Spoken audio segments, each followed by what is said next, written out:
أشهد أن لا إله إلا الله وحده لا شريك له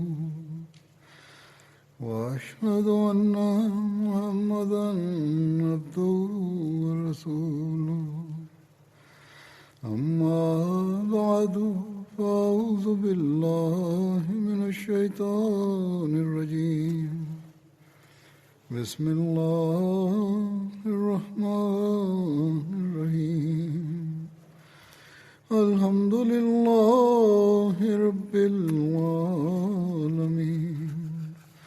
الرحمن الرحيم مالك يوم الدين إياك نعبد وإياك نستعين اهدنا الصراط المستقيم صراط الذين أنعمت عليهم غير المغضوب عليهم ولا الضالين.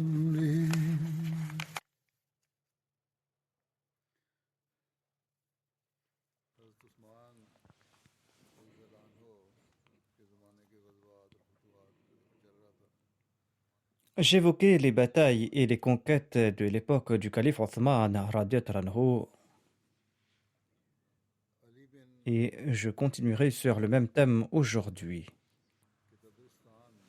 Ali bin Mohammed Madaini relate qu'en l'an 30 de l'Hégire, Saïd bin As a livré bataille en Tabristan à l'époque du calife Othman, et il a conquis une forteresse là-bas dans cette contrée.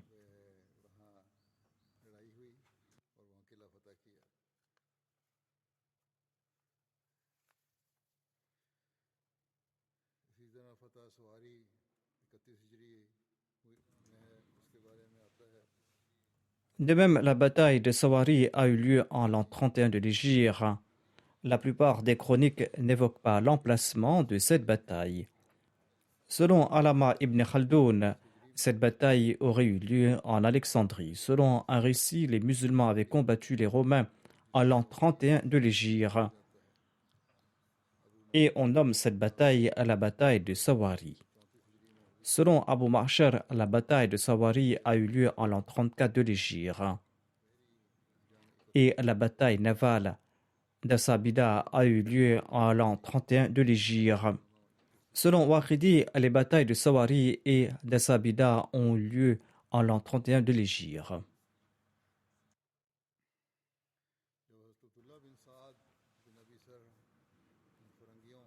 Abdullah bin Saad bin Abi Sarh avait vaincu les Francs et les Berbères en Afrique et en Andalousie. Et cela avait enflammé les Romains. Ils se sont tous réunis chez Constantin, le fils d'Héraclius, et ils sont sortis combattre les musulmans avec une armée d'une importance inconnue depuis le début de l'islam. Cette armée est sortie combattre les musulmans et cette armée comprenait une flotte navale de 500 bateaux. L'émir Muawiyah a nommé Abdullah bin Sa'd bin Abi Sarh le commandant de la flotte navale. Quand les deux armées se sont confrontées, la bataille a été féroce. Par la suite, grâce à l'aide divine, les musulmans ont remporté la victoire. Constantin et ses soldats restants ont pris la fuite.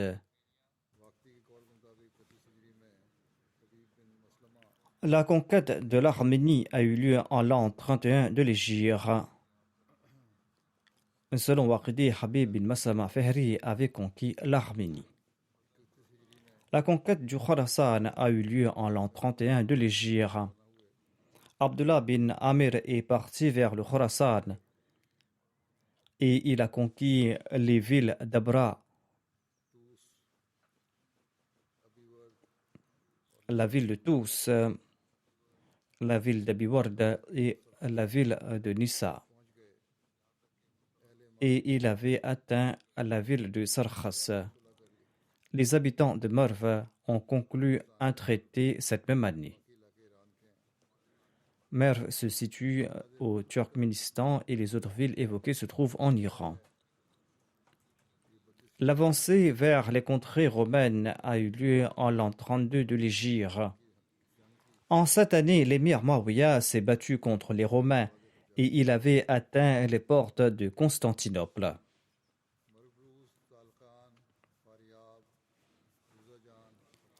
Les conquêtes de Mard al-Roud, Tarikan, Faryab, Jawzan et du Tukharistan ont eu lieu en l'an 32 de l'Hégire. En l'an 32 de l'Hégire, Abdullah bin Amir a conquis Mard al-Roud, Talikan, qui est situé entre Balkh et Al-Mard dans l'actuel Afghanistan. Faryab se trouve aussi en Afghanistan, ainsi que Jawzjan, et le Tukharistan aussi fait également partie de l'Afghanistan. Tous ces territoires ont été conquis en l'an 32 de l'Hégire. Le père d'Abu al-Ashab Sa'di relate qu'Ahnab bin Qais a livré bataille à Mar, à Roud, à Talikan, à Faryab et à Jawzjan, et les batailles ont duré jusqu'à la nuit, et Allah lui a accordé la victoire contre l'ennemi. Ahnab bin Qais a envoyé Aqra bin Habis avec une cavalerie à Jawzjan. Aqra a été envoyé au reste de l'armée qui a été vaincue par Ahnaf. Aqra bin Habis a mené une bataille féroce dans laquelle sa cavalerie a été décimée, mais Allah a aidé les musulmans à remporter la victoire. La conquête de Balkh a eu lieu en l'an 32 de l'Hégire. Ahnab bin Qais marcha vers Marbouz à Balkh et il a assiégé la ville. L'ancienne Balkh était une des villes les plus importantes du Khurasan et c'est la ville la plus ancienne de l'Afghanistan actuel. Aujourd'hui, la ville antique est en ruine. Cette ville est située à 12 km de la rive droite de la rivière Balkh. Les habitants ont souhaité conclure une trêve en payant 400 000 et Ahnaf bin Qais a accédé à leur requête. L'expédition de Herat a eu lieu en l'an 32 de l'Hégire. Othman a envoyé Kholayd bin Abdullah bin Hanafi à Herat et à Bazris. Il a conquis ces deux villes, mais plus tard, elles se sont rebellées et ils ont rejoint le roi Karen. En l'an 32 de l'Hégire, Abdullah bin Amir a nommé Qais bin Haytham comme son successeur au Khurasan et il est parti de là lui-même. Karen, le roi, a préparé une grande armée contre les musulmans. Qais bin Haytham a remis le commandement à Abdullah bin Haytham et il s'est rendu chez Abdullah bin Amr pour obtenir de l'aide et des renforts.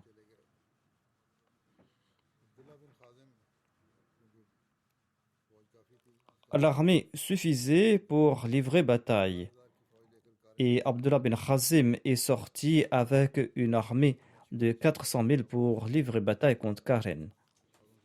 Abdullah bin Khazim a envoyé 600 soldats comme avant-garde et il les a suivis.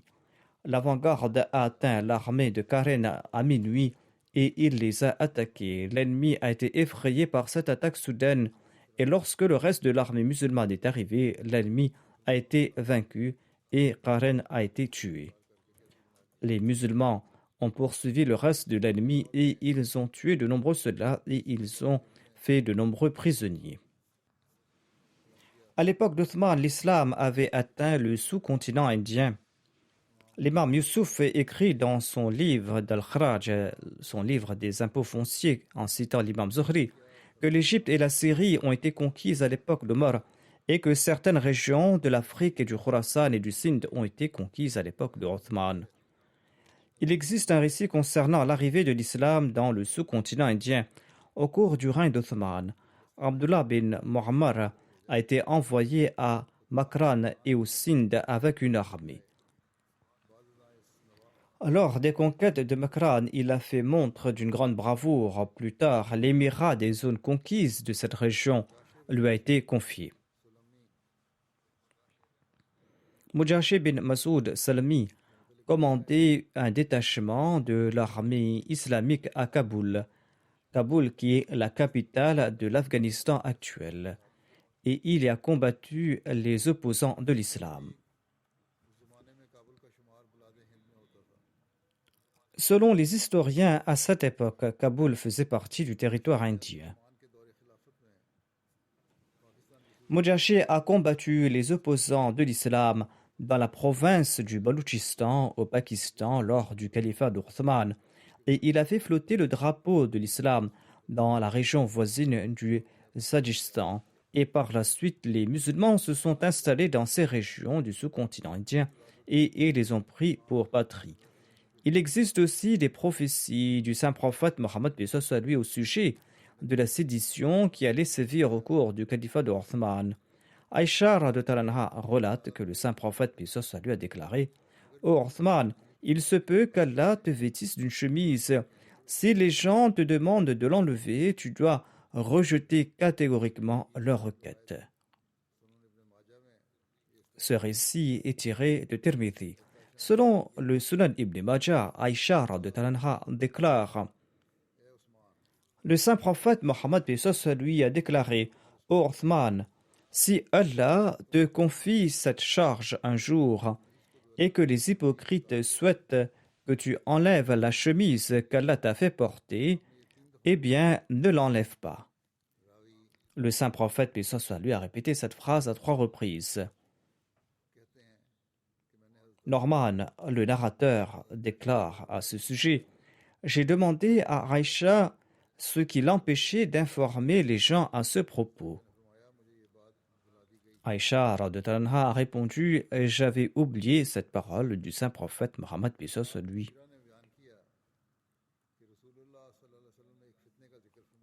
Ka'b bin Ujra relate que le saint prophète Mohammed lui avait évoqué une sédition qui était proche. Un homme portant un foulard est passé par là lorsque le saint prophète relatait ceci. Cette personne s'était couvert la tête. Le saint prophète Mohammed lui a déclaré que cette personne sera bien guidée ce jour-là, c'est-à-dire lorsque ses troubles vont éclater. Le narrateur déclare que j'ai sauté et j'ai attrapé cette personne. Il s'agissait de Othman, je l'ai attrapé par les 2 bras. Ensuite, je me suis tourné vers le messager d'Allah et j'ai demandé: est-ce lui? Le saint prophète Mohammed lui a répondu: oui, c'est bien lui. Aïcha relate que le saint prophète Mohammed lui souhaitait que certains de ses compagnons soient à ses côtés lors de sa maladie. Aïcha déclare: nous lui avons demandé au messager d'Allah: souhaitez-vous qu'on fasse venir à Abu Bakr? Le saint prophète Mohammed lui n'a rien dit. Ensuite, nous avons demandé: souhaitez-vous que nous invitions Omar? Le saint prophète lui est demeuré silencieux. Puis nous avons demandé: souhaitez-vous que nous fassions venir Othman à votre service? Le saint prophète a répondu: oui. Othman est venu et le saint prophète lui a parlé en aparté. Le saint prophète lui parlait avec lui et le visage de Othman changeait de couleur. Qais déclare: Abu Sahla, qui était l'esclave affranchi de Othman, m'a raconté que Othman bin Affan a relaté à l'occasion de la Yawmuddar que le saint prophète Mohammed lui avait donné une instruction très claire et il était sur le point d'exécuter cette instruction du saint prophète Mohammed lui. Les narrateurs relatent que Othman a déclaré que je me cramponnerai fermement à cette instruction du saint prophète. Le Yawmuddar est ce jour où les hypocrites avaient assiégé Othman dans sa maison et par la suite il l'avait tué avec la plus grande cruauté. Hazrat Muslim Maud a expliqué en détail le début des dissensions au cours du califat de Othman et les raisons derrière ces dissensions. Il a évoqué cela en détail. Il déclare: Othman et Ali sont parmi les premiers dévots de l'islam.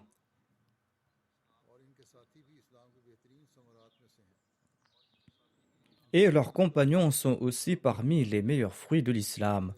porter atteinte à leur honnêteté et à leur taqwa constitue en réalité un discrédit sur l'islam. Tout musulman qui réfléchit sincèrement sur ces faits viendra définitivement à la conclusion que ces deux personnes sont exemptes de toute forme de partialité. Cette affirmation n'est pas sans fondement. Les pages de l'histoire en servent de témoin pour celui qui les examine en toute impartialité. Suite à mes recherches, toutes les allégations portées contre ces deux nobles hommes et leurs suivants sont l'œuvre des ennemis de l'islam. Cependant, après l'ère des compagnons, certains soi-disant musulmans victimes de leur ego ont soulevé des allégations contre l'un ou l'autre de parmi ces nobles personnages. Néanmoins, en dépit de cela, la vérité a toujours prévalu et la vérité n'était jamais restée cachée. Le Muslim Maud déclare à propos du soulèvement contre Othman et son califat. Il déclare: maintenant la question se pose, comment ce conflit est-il survenu? D'aucuns imputent ces troubles à Othman, par contre d'autres l'attribuent à Ali.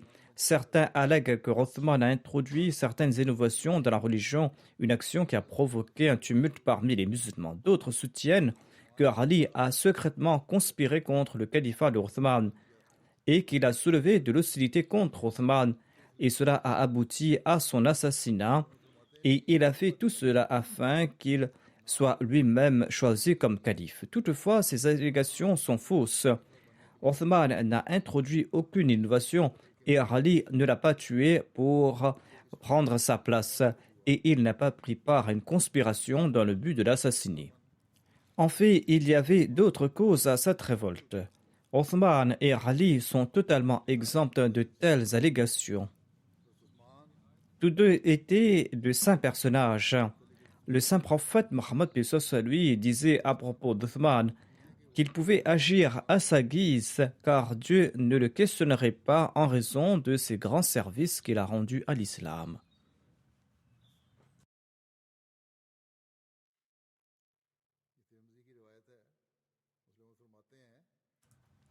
Ce récit est tiré de Tirmidhi. Le saint prophète Mohammed lui disait à propos d'Othman qu'il pouvait agir à sa guise car Allah ne le questionnerait pas parce qu'il avait tant servi l'islam. Cela n'implique pas qu'il ne devra pas répondre de ses actes même s'il renonce à l'islam, mais cela implique plutôt qu'il avait acquis tant de qualités et il avait tant progressé dans la vertu qu'il était impossible qu'une seule de ses actions soit en violation des commandements de Dieu. De ce fait, Othman n'était pas le genre de personnage qui émettrait un ordre en violation à la charia et Ali n'était pas quelqu'un qui allait conspirer afin de s'emparer du poste de calife. Hazrat Muslim Maud ajoute: comme je l'ai expliqué plus haut, au début du califat d'Othman, il n'y avait aucun trouble pendant les 6 premières années. Au contraire, les gens étaient satisfaits de lui. En fait, il est dit dans l'histoire que pendant cette période, les gens l'appréciaient davantage que Omar. C'est-à-dire que les gens appréciaient davantage Othman que Omar. Au contraire, les gens avaient une crainte révérentielle à son égard. Un poète de l'époque évoque cela dans sa poésie. Il déclare: « Ô peuple, ne pillez pas et ne dévorez pas la richesse du peuple sous le règne de Othman, parce que le fils d'Affan, vous avez vu ses œuvres, il exécute les pilleurs conformément aux injonctions coraniques et il a toujours été le gardien des injonctions du Saint-Coran et il est le seul qui enseigne aux hommes de suivre ces injonctions. » Cependant, après cette période de 6 ans, exempte de tout désordre, nous avons vu une campagne au cours de la 7e année.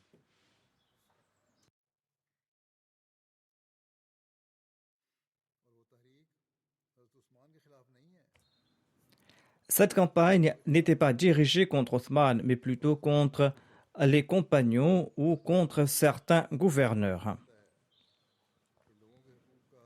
À cet égard, Tabari relate que Othman garantissait pleinement les droits de chaque individu. Cependant, lors des réunions, ceux qui n'étaient pas les premiers à avoir embrassé l'islam ne recevaient pas le même honneur dû aux premiers musulmans et aux pionniers, et ils ne recevaient pas non plus une part égale en richesse de la part de l'État et ne jouissaient pas des mêmes droits.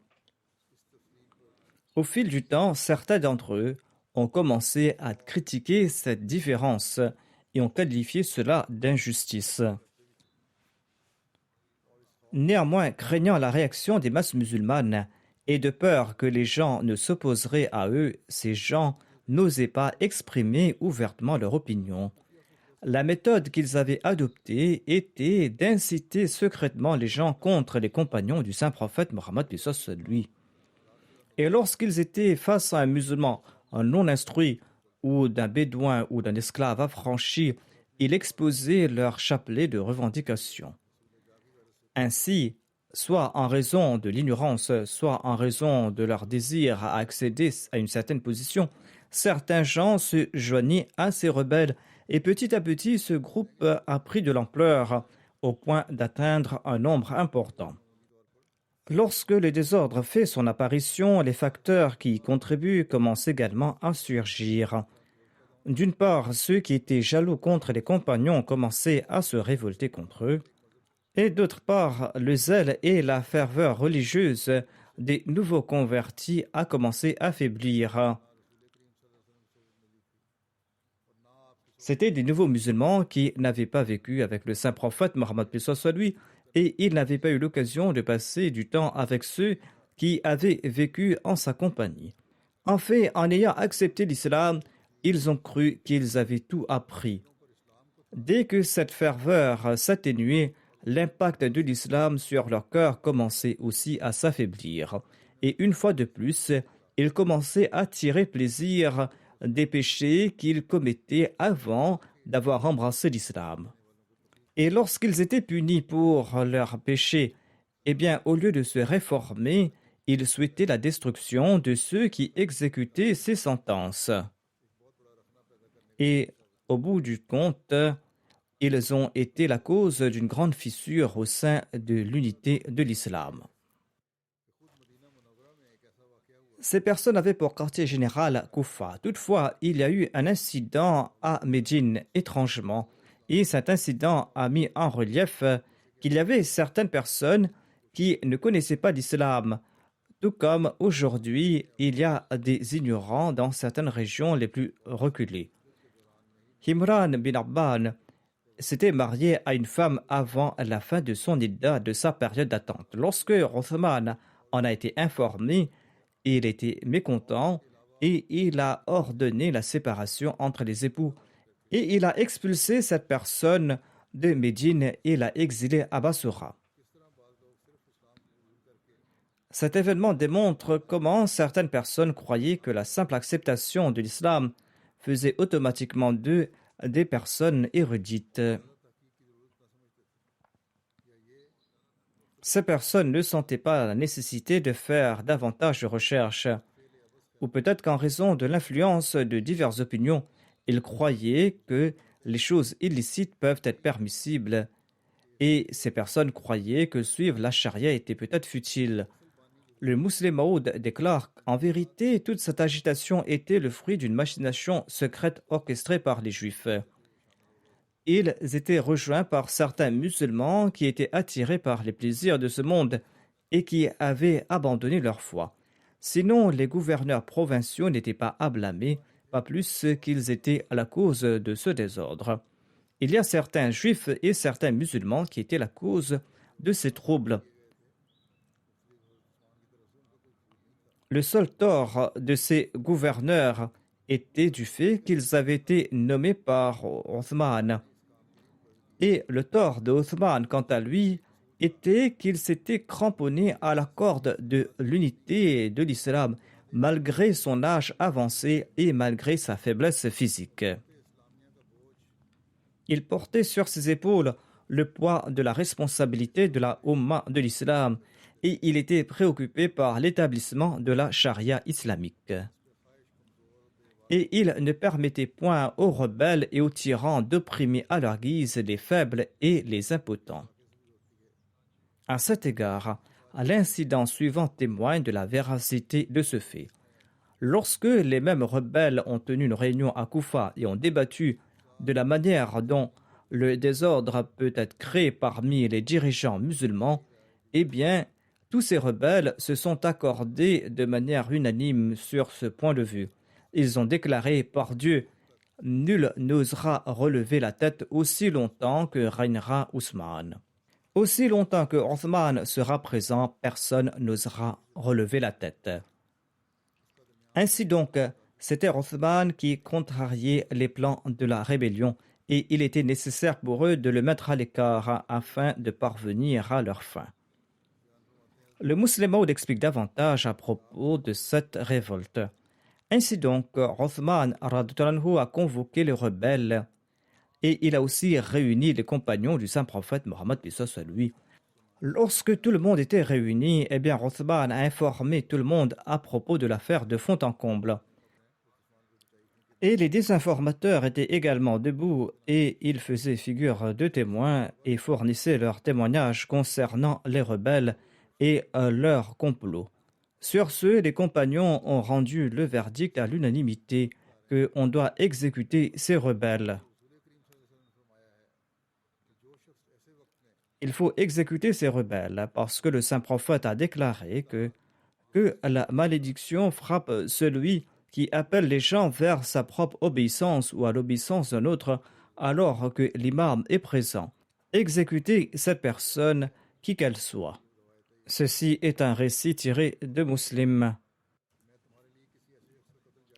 Ils ont aussi rappelé la parole de Omar qui déclare que je ne considère pas légitime l'exécution d'un individu dans laquelle je ne suis pas partie prenante. En d'autres termes, il ne peut y avoir d'exécution sans l'autorisation de l'État. En ayant entendu le verdict des compagnons, Othman a déclaré « Non, nous allons les pardonner et nous allons accepter leurs excuses. Et nous allons faire de notre mieux pour les consigner. Et nous n'allons nous opposer à personne tant qu'il ne viole pas la loi ou la charia, tant qu'il ne fait pas montre d'une incroyance manifeste. » Othman a déclaré que vous êtes aussi au courant des points qu'ils ont évoqués. Toutefois, leur projet est de débattre avec moi sur ces questions afin qu'ils puissent retourner dire que nous avons débattu avec Othman concernant ces questions et il a été défait. Ces personnes allèguent que lors d'un voyage, j'ai accompli la prière dans son intégralité, tandis que le saint prophète Mohammed lui raccourcissait ses prières lors de ses voyages. Othman déclare, mais moi j'ai offert cette prière complète qu'à Mina, et ce pour deux raisons. Premièrement, parce que je possédais une propriété là-bas et je m'étais marié là-bas. Deuxièmement, je savais qu'à cette époque, les gens viendraient de toutes parts pour le pèlerinage. Parmi eux se trouvaient des gens non instruits et qui risquaient de dire que le calife n'accomplit que 2 rakats de prière et ils croiraient que la prière ne comporte que 2 rakats. N'est-ce pas vrai? A demandé Othman aux compagnons. Ils ont répondu à l'affirmatif. Ensuite, Othman a déclaré que la deuxième accusation contre moi est qu'ils disent que j'ai introduit cette innovation d'établir des pâturages publics. Mais c'est là une accusation fallacieuse. Les pâturages de l'État ont été établis avant moi par Omar, et moi je n'ai fait que rendre plus spacieux ces pâturages en raison du nombre croissant de chameaux qui sont offerts en aumône. Ensuite, les terres désignées pour le pâturage public ne sont la richesse de personne. Et cela appartient à l'État, je n'ai aucun intérêt à faire cela. Je ne possède que 2 chameaux, alors que lorsque je suis devenu calife, j'étais le plus riche de tous les Arabes. Maintenant, je ne possède que 2 chameaux, des chameaux que je n'ai gardés que pour le Hajj. N'est-ce pas vrai? Les compagnons ont répondu, en effet, c'est vrai. Ensuite, Othman a déclaré, ils disent que j'ai nommé des gens jeunes comme gouverneurs, alors que moi je nomme des gouverneurs de parmi les gens qui possèdent de bonnes qualités, des gens qui sont vertueux. Et de saints hommes avant moi ont nommé des gens beaucoup plus jeunes comme gouverneurs que ceux que j'ai nommés. On a soulevé nombre d'objections contre le saint prophète Mohammed paix soit sur lui lorsqu'il a nommé Oussama bin Zayd comme le général de l'armée. On avait soulevé à son encontre de plus grandes objections, n'est-ce pas vrai? Et les compagnons ont répondu à l'affirmatif. Othman a déclaré que ces individus soulèvent des objections devant les gens, mais ils cachent les faits réels. Ainsi, Hazrat Othman a mentionné toutes les objections des rebelles une à une et les a réfutées. Les compagnons, quant à eux, insistaient et disaient qu'il fallait exécuter ces rebelles. Mais Othman s'est opposé et il les a relaxés. Tabri dit que le reste des musulmans étaient inflexibles quant à l'exécution de ces rebelles, mais on ne pouvait convaincre Othman de les punir. Cet incident démontre que les rebelles avaient employé différents types de mensonges et de duperies. À l'époque, les moyens de transport et la presse n'étaient pas aussi développés qu'aujourd'hui. Et il était très facile pour ces gens de tromper ceux qui n'étaient pas instruits et ceux qui n'étaient pas informés. En fait, ces rebelles n'avaient aucune raison légitime de se soulever. Ils ne disaient pas la vérité et la vérité n'était pas de leur côté. Tous leurs efforts étaient fondés sur des contre-vérités et le mensonge. C'était seulement la magnanimité de Othman qui les avait sauvés, sinon les musulmans les auraient réduits en 1000 morceaux.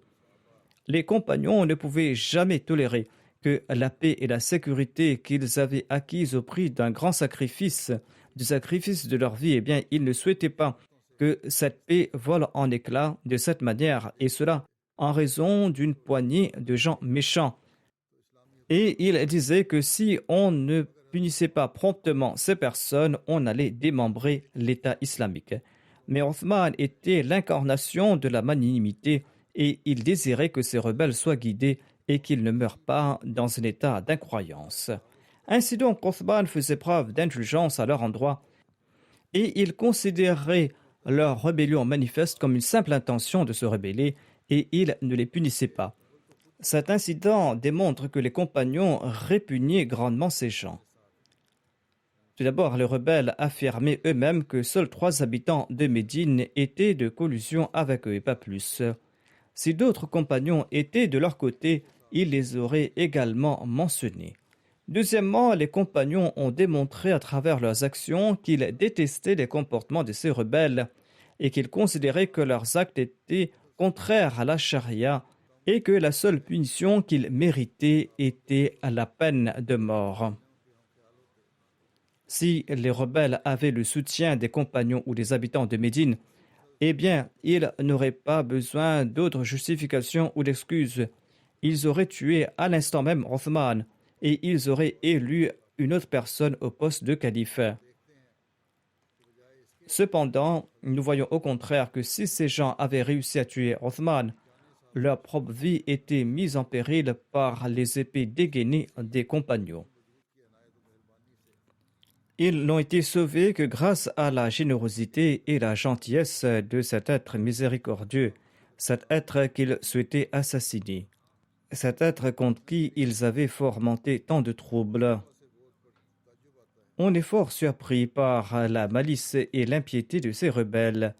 Ils n'ont pas tiré la moindre leçon de cet incident, et leurs accusations ont été recusées, et toutes leurs accusations se sont révélées fausses et infondées. Ils ont bénéficié de la grâce de Othman, et le cœur de chaque individu témoignait que personne de semblable existait sur la surface de la terre.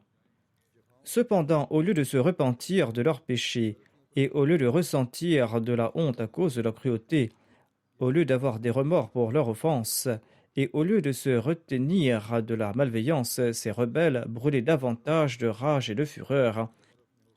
Ils considéraient comme une disgrâce le fait que leur personne fût réduite au silence, et ils considéraient le pardon d'Othman comme le résultat de la bonne exécution de leur plan, et ils sont partis. Ce sujet n'est pas encore terminé, j'en ferai mention à l'avenir. Je souhaite à présent évoquer quelques personnes qui sont décédées récemment et dont je dirigerai les prières funéraires. Le premier est un martyr nommé Abdul Qadir Bashir Ahmad de Bazir Khair de Peshawar. Il est tombé à martyr le 11 février dernier.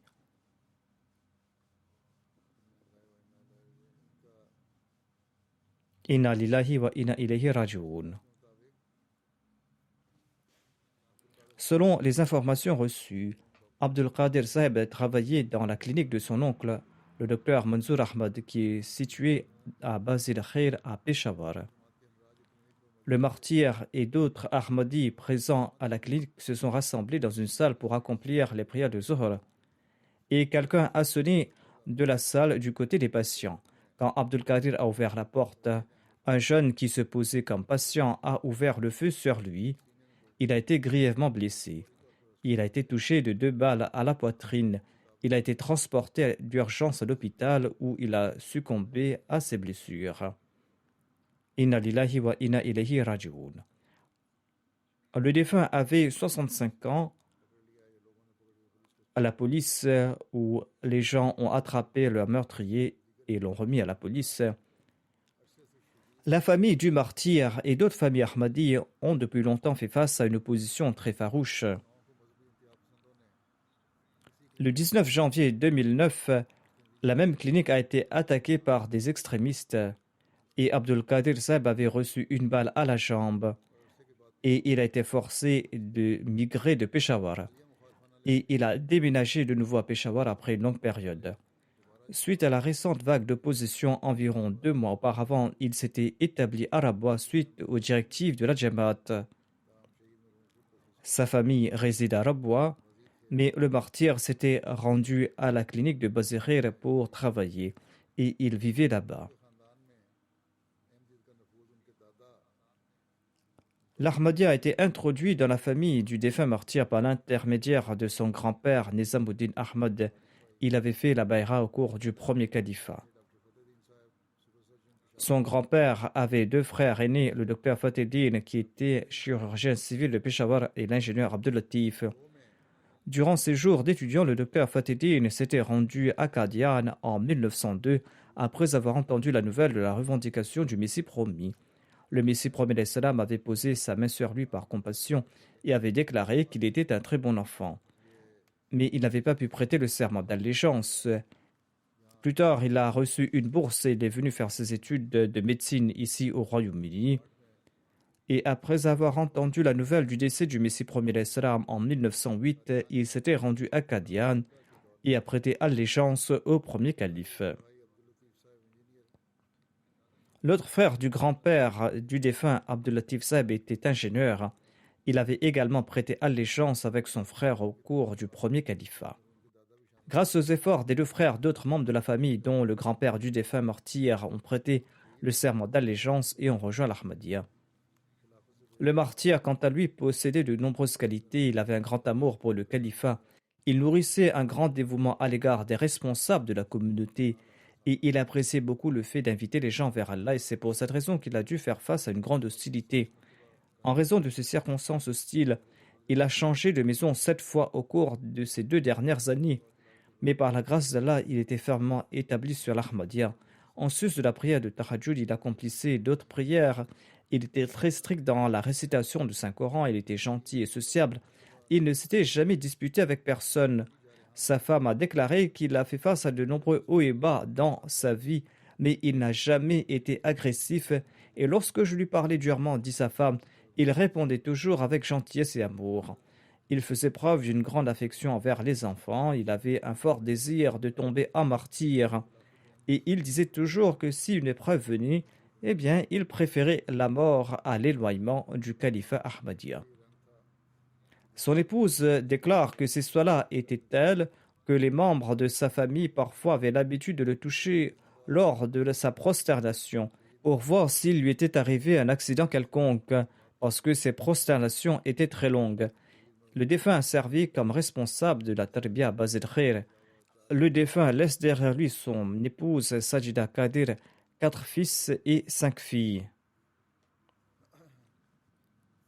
Qu'Allah élève le rang du martyr et qu'il soit le soutien de la famille endeuillée. Et qu'Allah permette à ses enfants de perpétuer ses bonnes œuvres.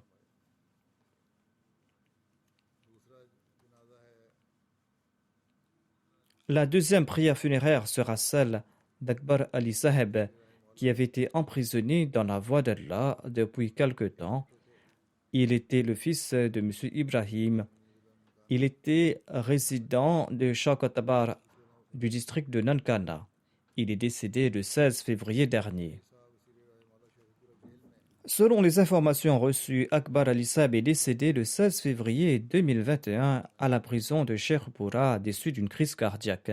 Inna lillahi wa inna ilayhi raji'un.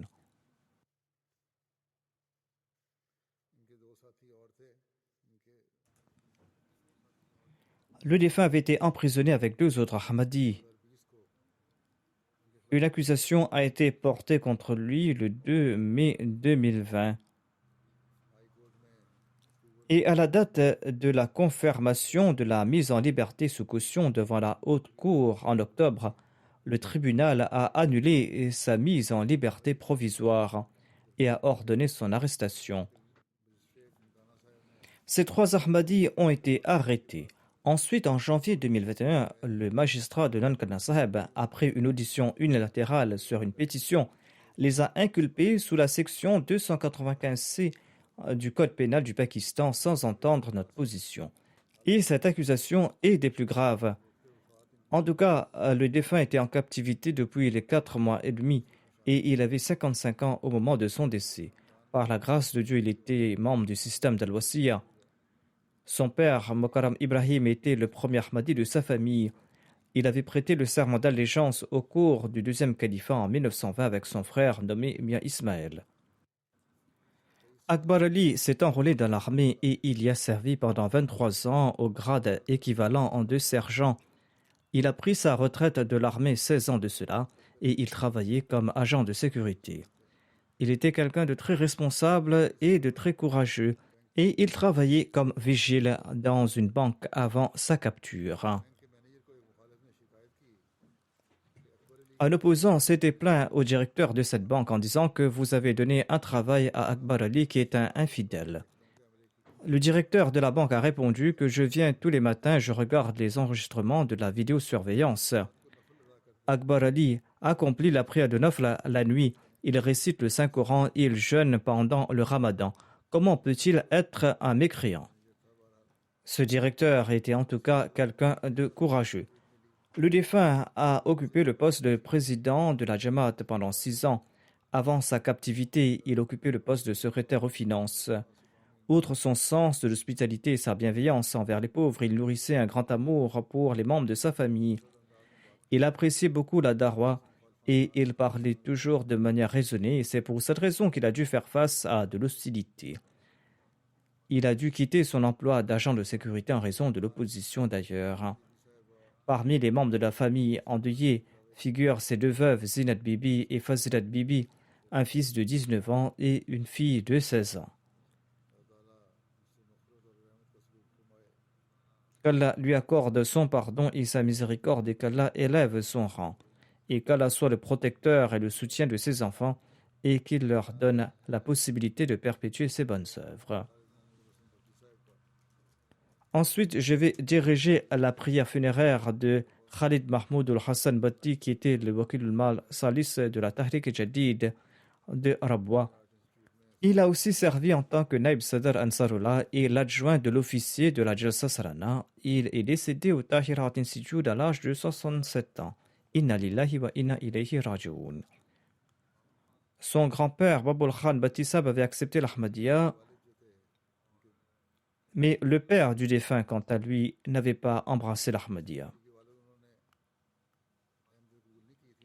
Ainsi donc, le grand-père du défunt avait embrassé l'Ahmadiyya, mais pas son père. Son père n'était pas encore convaincu à propos de l'Ahmadiyya. Un jour, le père de Khalid Mahmoud Saeb était allongé avec sa couverture sur le visage sur ses terres avec d'autres personnes.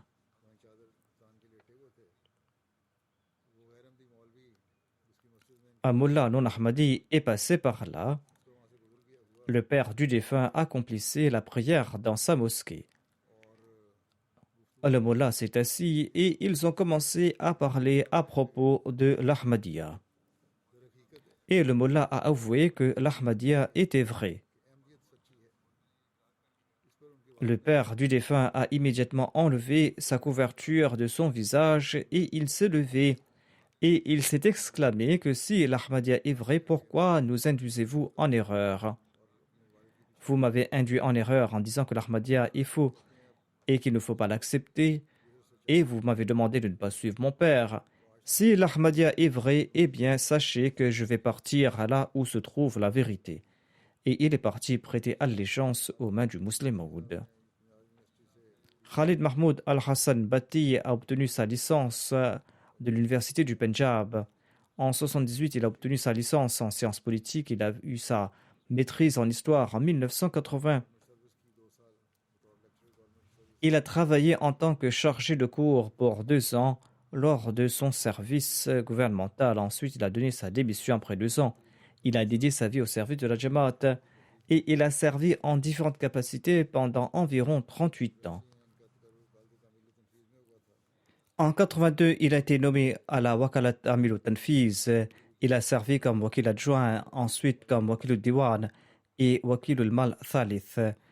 Il a aussi visité l'Indonésie, Singapour, la Birmanie, le Sri Lanka, le Népal, l'Ouganda. Et partout où il partait en tournée, il examinait tout en profondeur et il guidait les responsables. En Birmanie et au Sri Lanka, les membres de la Jamaat ont beaucoup appris grâce à lui. Et nombre de gens m'écrivent m'affirmant qu'ils ont beaucoup appris de Bati Saheb. Ils disent qu'il nous a donné des informations très importantes sur le système de la Jamaat et il a joué un très grand rôle dans notre lien avec le califat. De même, il était également membre du comité central de la Khudamul Ahmadiyya et de l'Ansarullah et membre de divers autres comités. Il était aussi membre de la Qada Board.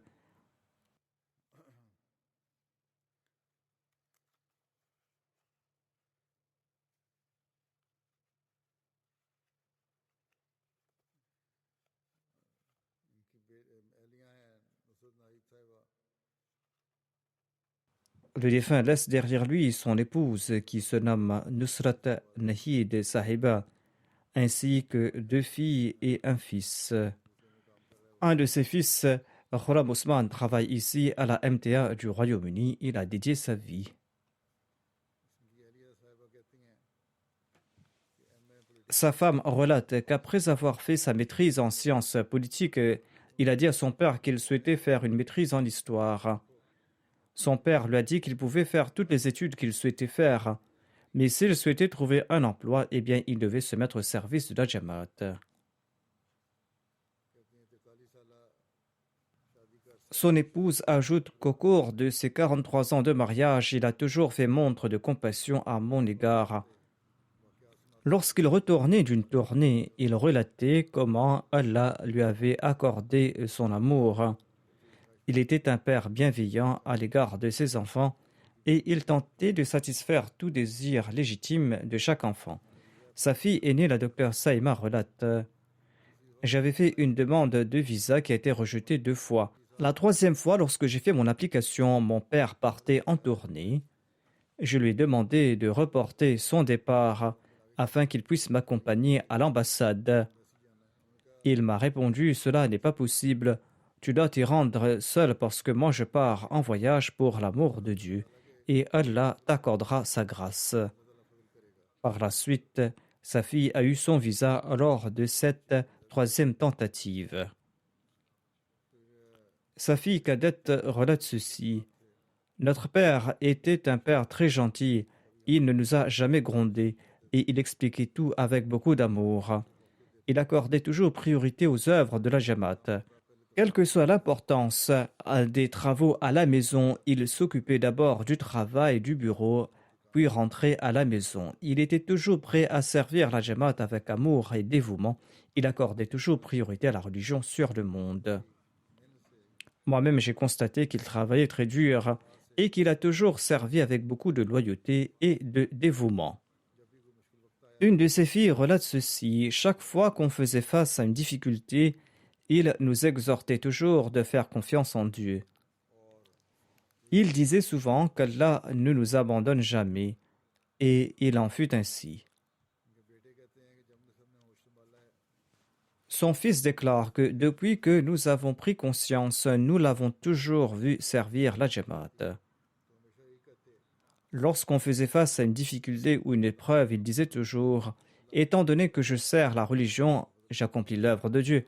Allah s'occupera de mon travail. Et Allah accordait sa grâce et sa tâche devenait plus facile. Il a respecté l'esprit du waqf et il n'a jamais négligé ses devoirs à la maison malgré ses différentes activités. Il prenait soin de tout lui-même. Lek Abid Saeb, qui est conseiller juridique à la Tahrik Jadid, relate ceci: j'ai travaillé avec le défunt pendant 38 ans. Il était le dépositaire des traditions de la communauté. Parmi ses nombreuses qualités était sa vigilance concernant les biens et les deniers de la Jamaat. Mohamed Idris, l'un de ses camarades de classe, relate ceci: qu'après le Waqf, le Khalid silencieux est devenu une figure unique. Son amour pour le califat était ancré dans chaque membre de son corps, et l'obéissance au califat de l'époque était devenue le but même de son existence.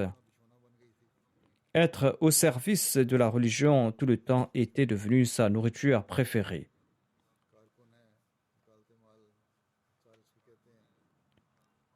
Le travailleur de la Wakalat Mal Thalith dit ceci: que dès qu'un courrier arrivait au bureau, il s'en occupait immédiatement et il nous disait que nous devions accomplir aujourd'hui même le travail d'aujourd'hui.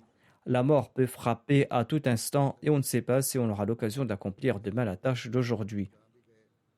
Comme je l'ai dit lors de ses visites au Pakistan et à l'étranger, il a eu un impact important et il a servi avec dévouement.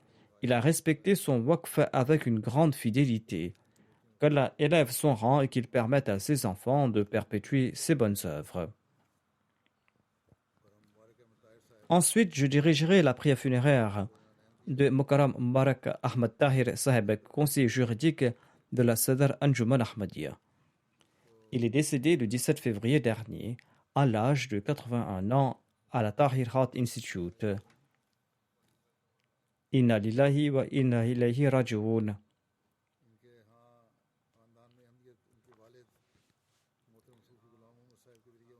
L'Ahmadiyya a été introduit dans sa famille par l'entremise de son père, Soufi Rullah Mohammad Saheb, en 1927. Lorsqu'il a appris la création de la Jamaat Qadian, il a décidé de visiter Qadian avec ses proches. En 1924, il est parti de Tarbakar du Sindh pour participer à la Jalsa Sarana. Et il a été très impressionné par le Muslim Maoud et par la Jamaat, mais il n'avait pas prêté le serment d'allégeance. L'année d'ensuite, il a voulu se rendre de nouveau à Qadian, mais ses compagnons refusaient de le faire. Il s'est rendu l'année suivante. Il a suivi la Jalsa Salana et par la suite, il a fait le serment d'allégeance. Il avait 28 ans. Les habitants de son village étaient des Ahl Hadith purs et durs. Il a subi une opposition farouche. Ses beaux-parents ont rappelé sa femme en disant qu'il était devenu mécréant. Mais après un certain temps, sa femme a dit que j'ai vu qu'il était devenu un meilleur musulman qu'auparavant. Et elle est retournée auprès de son mari en disant qu'il n'avait aucune raison pour elle qu'elle se sépare de lui. C'est ainsi que tout le village a boycotté la famille en leur interdisant même l'eau du puits du village. C'est ainsi qu'ils devaient parcourir plusieurs kilomètres pour aller chercher de l'eau. Et après quelques semaines, l'eau du puits du village s'est tarie et les villageois ont compris qu'ils avaient coupé l'eau de Soufi Saheb et c'est pour cette raison que l'eau du village s'est tarie. Par la suite, ils ont recommencé à creuser un puits et ils sont partis voir Soufi Saheb, le père du défunt, pour lui demander de faire un premier don. Ils lui ont dit que si vous contribuez en premier, l'eau sortira du puits et ne tarira pas. Ses proches n'ont pas accepté l'Ahmadiyya, mais ils ont mis fin à leur opposition contre lui après cet incident. Rashida Parveen Saheba est l'épouse du défunt. Allah leur a accordé 4 fils et 2 filles. Un de ses fils, Hafiz Ijaz Ahmad Tahir, réside ici à Islamabad, au Royaume-Uni. Il est missionnaire et il enseigne à la Jamia Ahmadiyya du Royaume-Uni. Son autre fils est Nasir Ahmad Tahir et il a dédié sa vie. Il travaille au sein de la Revue des religions du Canada. Mubarak Tahir Seb, le défunt, avait fait une maîtrise en économie en 1968. Ensuite, il a obtenu un diplôme en droit en 1969. Son waqf a été approuvé en janvier 1970 et il a servi en tant que Muharrar Darja Awal au sein de la Wakalat Oulia après ses études de droit et sa maîtrise. Il a ensuite été envoyé en Ouganda le 5 février 1971 comme enseignant. Il est retourné en 1972 et il a travaillé au sein de la Wakalat Mal Thani pour quelque temps. Ensuite, le troisième calife l'a envoyé à Lahore en 1976 auprès de divers avocats pour sa formation dans le domaine de la fiscalité et du domaine foncier.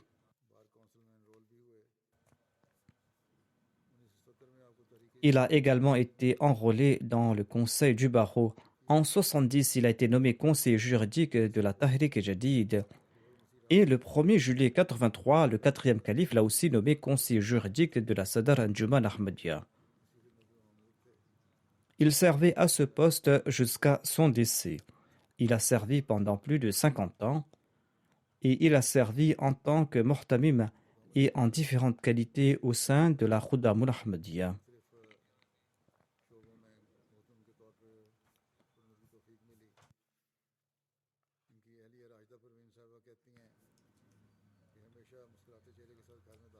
Rashida Parveen Saheba, son épouse, relate: il rentrait toujours à la maison avec un sourire au visage, il saluait, il accomplissait ses prières, ensuite il mangeait. Et il avait de bons souvenirs avec tous les califes. Quand il s'asseyait avec ses enfants, il évoquait des incidents ravivant la foi, leur expliquant les bénédictions divines associées au califat. Et il aidait secrètement les nécessiteux tant et si bien que nous ne le savions même pas. Et parfois, celui qui recevait son aide venait nous le dire indirectement et c'est alors que nous le savions. Il partageait les peines et les joies d'autrui et il était très régulier dans ses prières nawafil, dans ses prières régulières, dans sa récitation du Saint-Coran et dans la récitation du Daroud. Il disait que c'est Dieu lui-même qui assume la responsabilité du succès de l'œuvre d'un Waqf Zindagi. Et il demandait aux autres de placer leur confiance en Dieu, de prier, de demander pardon pour leurs péchés, de faire preuve d'amour envers le califat et de demander au calife de prier pour eux. Ce sont là des actions très importantes. Et tout cela est la vérité. Il avait une grande confiance en Dieu. Je l'ai vu accomplir des tâches très difficiles lorsque j'étais Nazir et Allah, et même avant lorsque je l'ai côtoyé pour plusieurs tâches. Il avait une grande confiance en Dieu et il disait que c'était l'œuvre de la Jamaat et que tout allait bien se passer par la grâce des prières du calife, si Allah le souhaite. Et il commençait chaque tâche avec la prière et de l'aumône et il priait et par la grâce de Dieu, il réussissait. Son fils Hafiz Ijaz Saheb relate ceci. En 1967, il a raconté l'incident suivant. Le troisième calife se rendait à Karachi en train et après s'être arrêté à la gare de Hyderabad pendant un certain temps, des Ahmadis sont venus en grand nombre pour voir le calife. Le calife se tenait à la porte du train d'où il appela Mubarak Tahir Saheb, le défunt. Il avait fait un geste de la main. Il ne le connaissait pas auparavant. Du moins, le défunt pensait que le calife ne le connaissait pas. En tout cas, Mubarak Tahir Saheb s'est précipité auprès du calife en traversant la foule. Et il est venu tout près de la porte Et le calife a sorti de l'argent de sa poche et l'a mis dans la poche de Mubarak Tahir Saheb. Et par la suite, le train est parti. Et Mubarak Saheb, le défunt, avait l'habitude de dire qu'avec la bénédiction de cet argent que le calife avait mis dans sa poche était toujours pleine. C'était aussi un fait qu'Allah gardait sa poche pleine et Allah lui avait accordé des revenus de manière extraordinaire. De même, il dépensait dans les fonds de la Jamaat et sur les pauvres. Après quelque temps, suite à un rêve, il a décidé de dédier sa vie pour la cause de la religion. Et lorsqu'il a décidé de dédier sa vie, son nikah, l'annonce de son mariage avait déjà eu lieu et il résidait à l'époque à Hyderabad. Une femme de sa famille avait emmené son épouse pour la faire soigner et on l'a informée qu'elle devait voir un médecin. Lorsqu'elles sont descendues du train, cette femme de la famille lui a dit que j'ai entendu dire que tu as dédié ta vie. Ceux qui dédient leur vie n'ont même pas de quoi à manger. Mubarak Saheb a répliqué que pour le moment, il n'y a eu que le nikah, le mariage n'a pas été consommé, il n'y a pas eu de cérémonie et vous pouvez emmener votre fille chez vous si vous avez autant d'appréhension. Mubarak Saheb s'est retourné tout fâché. Il avait son sens de l'honneur et Allah l'a honoré et Allah l'a accordé une grande aisance financière en dépit du fait qu'il était un Waqf Zindagi. Il a servi en tant que conseiller juridique au cours du 3e califat et il devait voyager hors de la ville pour différentes affaires. À l'époque, il voyageait en bus, tout le monde n'avait pas des moyens de transport tels que des voitures à rabois. Le 3e calife lui avait ordonné de lui faire un rapport dès qu'il rentrait de voyage. Un jour, il est retourné très tard à rabois, vers 2 heures avant la prière de Fajr. Et il s'est dit que, étant donné qu'il était très tard, je n'ai pas souhaité déranger le 3e calife pour ne pas perturber sa nuit. Je ne savais pas s'il était en train d'accomplir ses prières de Nawafil, s'il était en train de prier ou s'il était en train de dormir.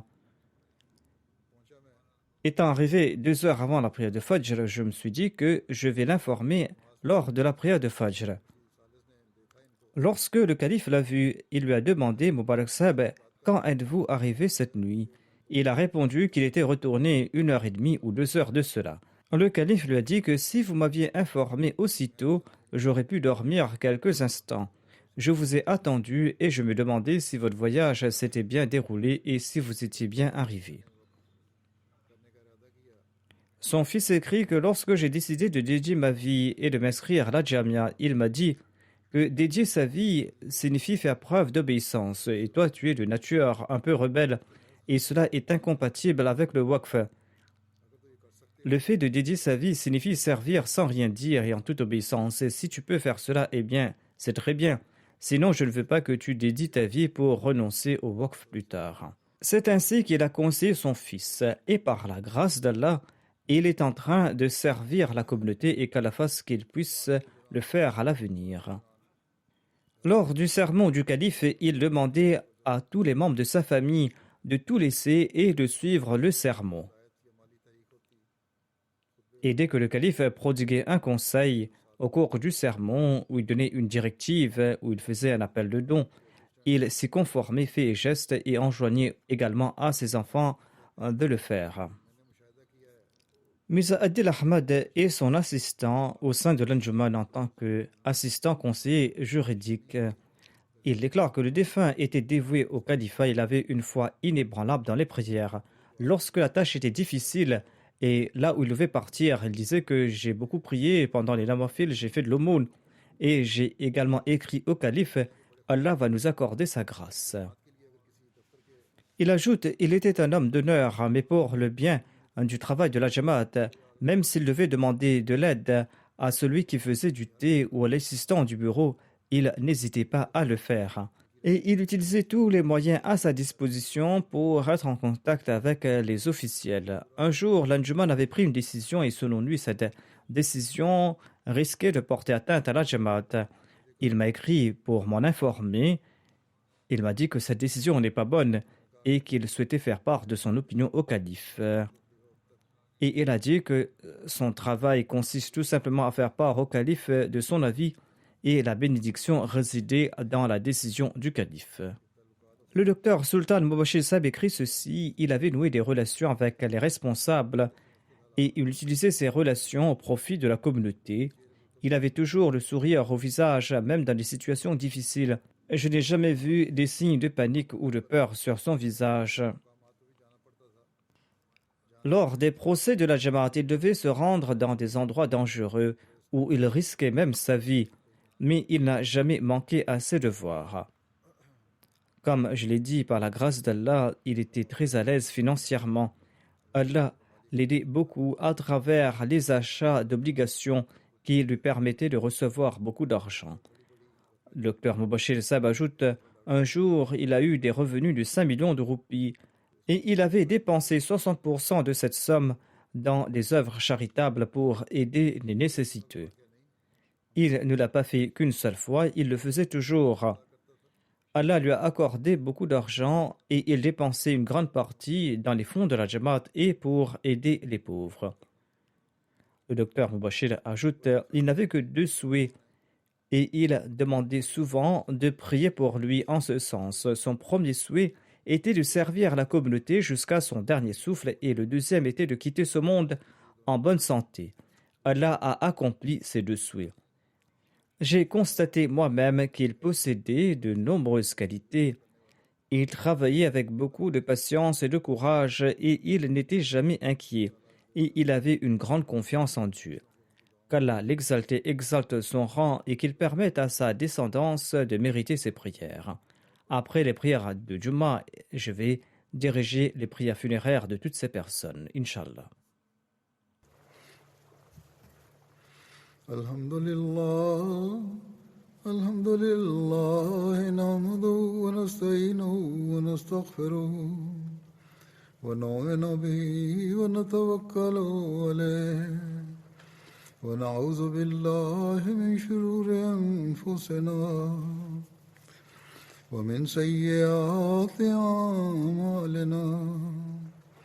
من يهده الله فلا مضل له ومن يضلل فلا هادي له ونشهد أن لا إله إلا الله ونشهد أن محمدا عبده ورسوله عباد الله رحمكم الله إن الله يأمر بالعدل والإحسان وإيتاء ذي القربى وينهى عن الفحشاء والمنكر والبغي يعظكم لعلكم تذكرون اذكروا الله يذكركم وادعوه يستجب لكم ولذكر الله